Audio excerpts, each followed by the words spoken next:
Defendant Diddy then instructed another defendant Doe to also violate plaintiff defendant Doe, who has been determined to be defendant Druski. Defendant Druski doused plaintiff with more oil and lubricant and then jumped on top of the plaintiff's naked and oiled body, treating it like a slip and slide, and knocking the wind out of the plaintiff due to his enormous size. So they're saying Druski was in there slipping and sliding all around.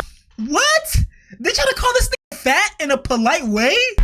This not a lie drill, nigga. This is not a fire drill, nigga. This the real thing. What's good, YouTube? It's your boy 40 Shams 40 World. If you're new here, you're coming from my main channel, go ahead and like, comment, subscribe. Today we're gonna be reacting to Druski allegations, bruh. It's been an up-and-coming star for around the last... So Druski has been an up-and-coming star for around the last 4 years. Facts. He was ushered into the internet game around the same time as his good friend Jack Harlow, and it was like as Jack was rising up the ranks of music, Druski was rising up the ranks of comedy. During that time, he has become the most infamous skit comedian online, and this has obviously afforded him many opportunities, including his own show, countless sponsorships and commercials, features in movies, steak and Happy Dad alcoholic beverages, a feature on 2K, Yeah, that nigga got money now.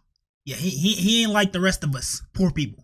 a comedy tour, and frequent collaborations with the biggest streamers and comedians in the world. Basically, this man became a cash cow, as Druski has an insane ability to take everyday situations and types of people and turn them into a viral skit or a meme. And his comedy just has this way of reflecting.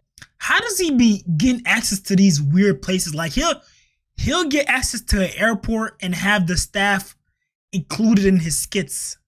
Like how do you do that? And predicting in real life situations. But now Druski has found himself wrapped up in the Diddy situation, as he and his friend and popular wide receiver, Odell Beckham Jr., have been listed in some of these Diddy accusations. But the claims they are throwing around here are honestly so outlandish that it almost makes this hard to believe. Now yesterday was when this bombshell would hit the timeline. In the matter of Ashley Parham versus Sean Diddy Combs, an amended complaint names 2 more plaintiffs and several additional defendants, including Odell Beckham Jr., Druski, and a myriad of other people. So previously it was just Ashley Parham versus Sean Diddy Combs, and then a couple John Does that were not listed, and now those John Does, the main ones, have been listed as Druski and Odell Beckham Jr. In total, Druski's name is actually listed 45 different times in this lawsuit.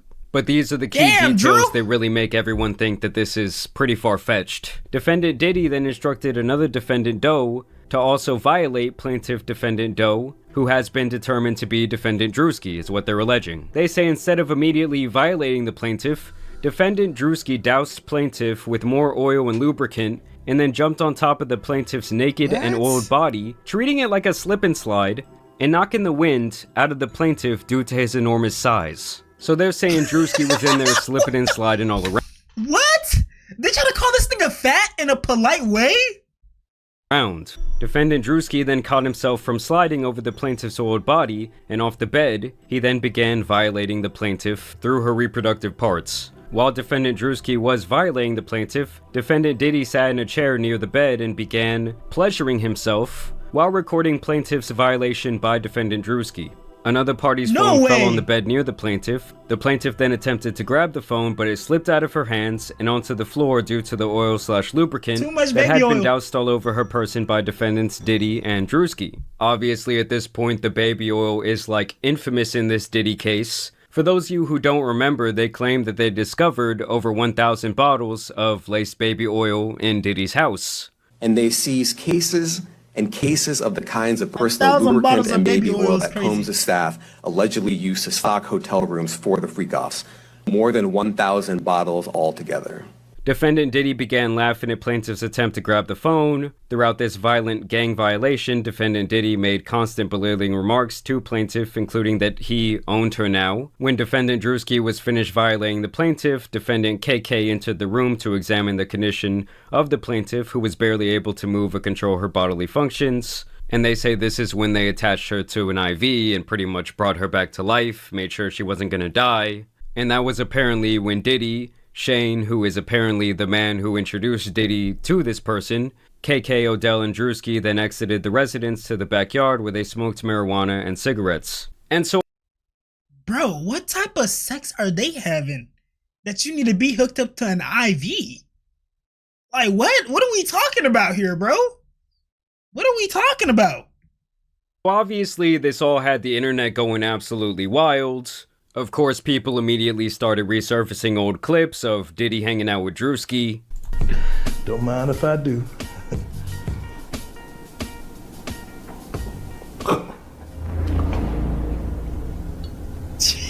They were basically saying that this clip hits different now, as it was also rumored that Diddy had been lacing drinks at his infamous parties.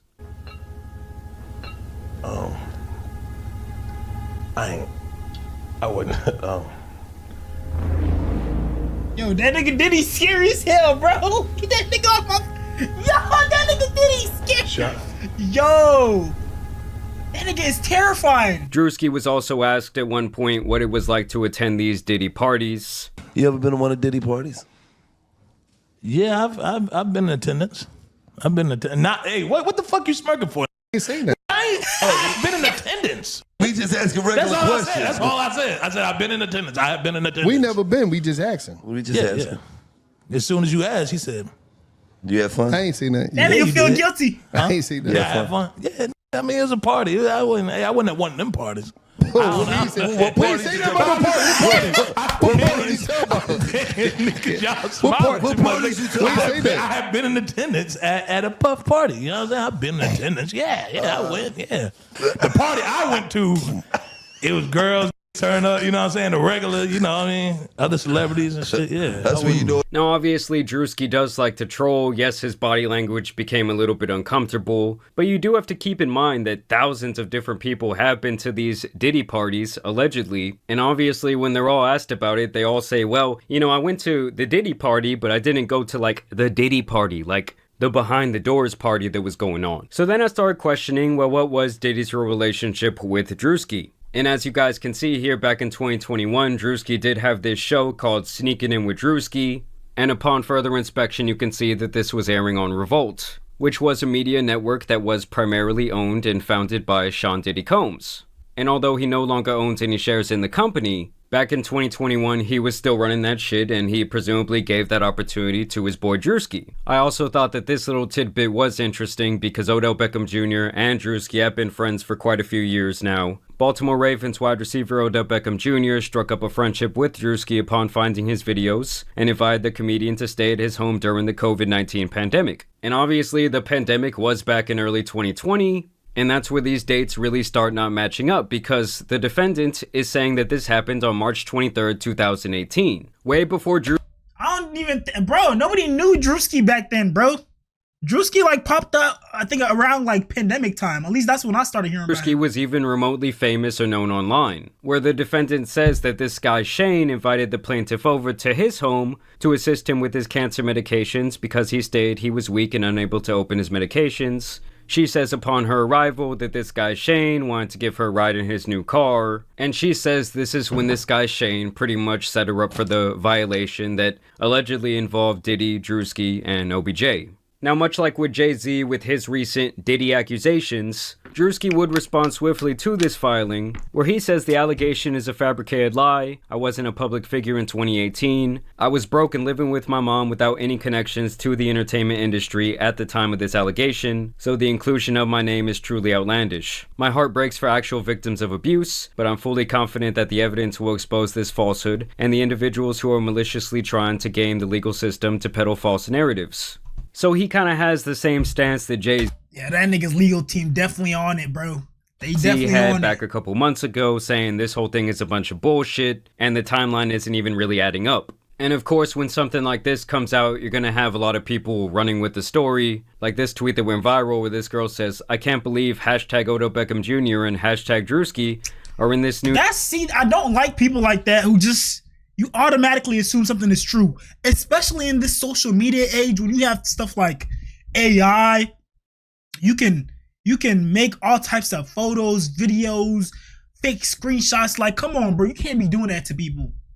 New Diddy lawsuit taking turns violating this girl. Wow. You had other popular hip-hop and media pages saying Druski did what? The same sentiment is shared here, ironically including this misinformation meme. Then you had people using Druski's own skits against him, like this guy who says there's no way that this Druski shit is real. Yo. basically saying that that was Druski's reaction to this information. Another user says Druski after someone didn't give him consent. This guy specifically seems to really be leading the charge when it comes to these Druski jokes about this very serious situation. He says Druski's lawyer right now. We got good and bad news. Good news, we got your payment, buddy. Bad news, they gave you life. Sayonara. So yeah, it's just crazy to see this guy's own skits and various statements being used against him at this point, even if it is a joke. These are the type of things that people try to get off online, and they do end up going viral. And it's really all just for a couple little Twitter shekels and a little bit of clout. Like, it's not worth making. Yeah, and I hate those Twitter pages because whatever gets them views, they'll like build onto it and they'll contribute to it. They'll post about it, whatever. And the sad part is, even if it gets proven that it's not true, it'll still be some people out there who will never mess with Druski again because they think it's true. They'll never do their due diligence to look further into the situation because they don't care enough to. Making this type of weird, shitty joke, whether you believe he's guilty for some reason or not, because honestly, I think it's a whole bunch of nonsense. And it leads to other people making more serious statements like this. Okay, so now that Druski was named in the Diddy lawsuit for a gang violation, this creepy skit he made in 2022 about guys getting girls drunk to have sex with them is aging so horribly. And it's like, does the person that posted this not understand that the entire point of this skit was to pretty much dog out guys that act like this? Like, the whole point of the skit is to say that guys who act like this are pieces of shit. Yeah, if you didn't know, comedians make themselves the object of ridicule. Like, let's catch up here. Come on. Now here is a clip from 4 months ago of this news network and of the lawyer representing this woman, Ashley Parham, in this case, and now these other two Jane Does, speaking on behalf of her client and the entire situation. Well, her attorney says she was in her 30s at the time of this alleged violent attack. It happened just about half a mile away from the Orinda police station here in a quiet neighborhood about 6 years ago. So yeah, 6 years ago, long before Druski was known at all. Ashley Parham says in 2018, Diddy and his entourage violently gangbang style her in Orinda. Her attorney, Ariel Mitchell, says it all started when she met a man named Shane Pierce in a bar in Contra Costa County, who began a FaceTime call with Diddy. She actually made a quip about Mr. Combs having something to do, that she didn't like him because he had something to do with Tupac's murder. The lawsuit says Parham believed Pierce invited her over to set her up to be by Diddy. The Contra Costa County Sheriff's Office told us in a statement, a report was taken on March 23, 2018. We take these cases seriously, and detectives thoroughly investigated the accusations. It was later determined the claims were unfounded. And that does make things a little bit more interesting for me because obviously a legitimate report was made at that time, but even back then the police say, well, we found no wrongdoing. As a matter of fact, they're saying we don't believe this ever even happened. She also reported the incident to Walnut Creek Police and Orinda Police without naming Diddy, as she felt she would not be believed. The woman who lives there confirms Pierce lived there, but that he was too sick with cancer and ALS to have done this. She also says Pierce did not know Diddy. So they're saying this guy has not only cancer, but also ALS. Now, if I really want to get into my conspiracy bag, I want to note here that I think that this all could just be a mastermind smokescreen being set by Diddy and his legal team. It's like Pokemon, okay? The accuracy goes down once you set the smokescreen. Because recently, the case against Jay-Z has been dropped without prejudice, which I believe means that they cannot, try to bring it back up in court. They cannot try Jay-Z again for the same thing. Obviously, there was a lot of holes in the timeline of that story. The accuser's own father said that he doesn't remember any of that taking place. And overall, the timeline and the series of events, especially when she came out on that news section. Damn, Hollywood done turned on Diddy, bro. And that nigga, right now, he's radioactive. He's low-key, anyone near Diddy has, anything to do with Diddy is in the line of fire. Just really were not adding up. And when the decision by the judge was made public and that entire thing was dismissed, Sean Combs' legal team would put out this statement.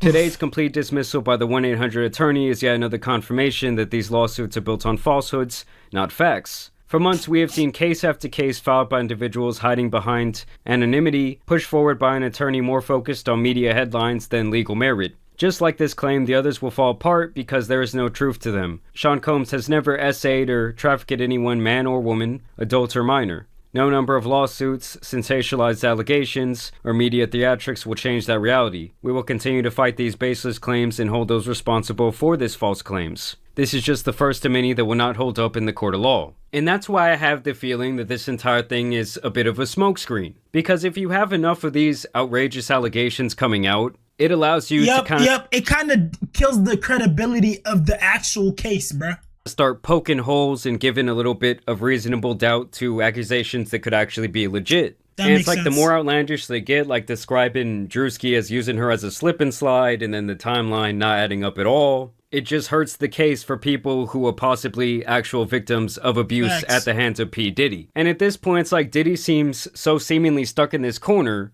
that it's like that's all they can do to kind of like alter the public perception a little bit.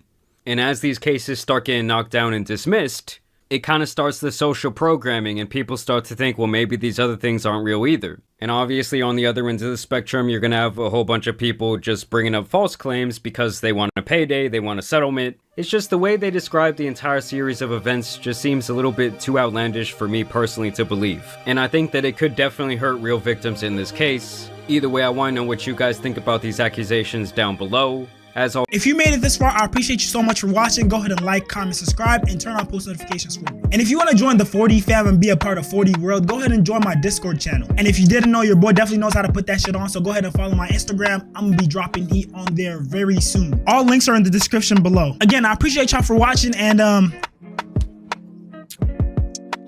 yo gang, can you like subscribe to my reaction channel? 40 Shans Live. I know I already said it, but like, come on gang, come on, do me a favor. Hey, yo, I appreciate you. Hey, but not for real though, keep turning me up, bruh. 40 Shams, 40 World. I'm out. Love y'all.